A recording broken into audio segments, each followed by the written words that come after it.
À la une des journaux israéliens ce matin, la tension dans le sud d'Israël.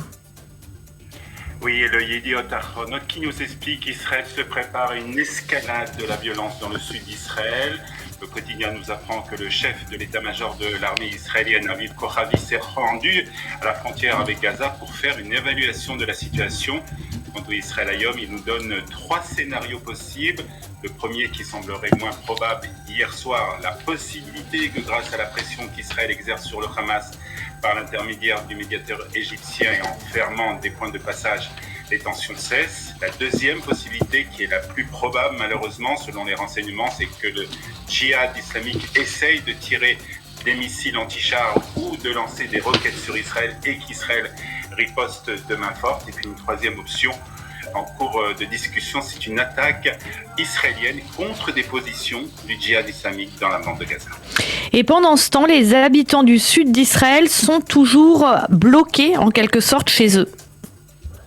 Oui, la situation commence à être pesante pour les habitants de la région de la bande de Gaza. Des Israéliens qui ne se rendent plus sur leur lieu de travail, des commerces qui fonctionnent au ralenti et ajouter à cela les grandes vacances et des enfants qui restent à la maison et qu'il faut occuper.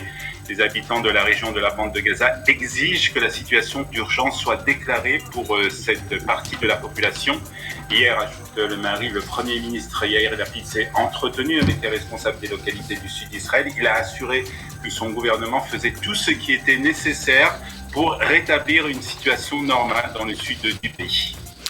La tragédie qui bouleverse tout un pays, un bébé retrouvé dans une caisse en carton à Akko. Oui, et le Yediot Ahronot pose la question, comment est-il possible de jeter un bébé dans une caisse en carton? Et il nous explique que c'est un habitant de la ville de Akko qui a découvert la caisse en carton le long des murailles de la vieille ville. Quand j'ai mis la main sur le bébé, il s'est réveillé et a commencé à pleurer, déclare-t-il ce matin au Yediot Ahronot. Le jeune nourrisson a été transporté à l'hôpital de Naharia et selon les premiers examens, il semble en bonne santé. Le Haaretz ajoute ce matin que la police a ouvert une enquête pour essayer d'identifier les parents qui ont abandonné le bébé. Politique à présent, cette semaine, c'est le Maariv qui publie un sondage en vue des élections du 1er novembre. Oui, et c'est toujours le Likoud qui est en tête de ce sondage publié par le Maariv. Le parti de Binyamin Netanyahou obtient 37 sièges, Yair Lapid et son parti Yesh Atid 23 sièges, 11 pour Kahol Lavan et le parti de Gideon Sa'ar.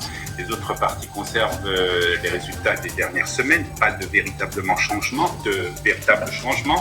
La seule petite surprise, c'est le parti de Ayelet Shaked, Arwa Ratzonit, qui passe dans ce sondage le seuil d'éligibilité et qui obtient 4 sièges. Dans ce cas-là, nous dit le Maariv, Ayelet Shaked pourrait couronner Binyamin Netanyahou comme premier chef du gouvernement, puisqu'avec cette nouvelle formation, l'ancien Premier ministre pourrait former une coalition avec 62 députés.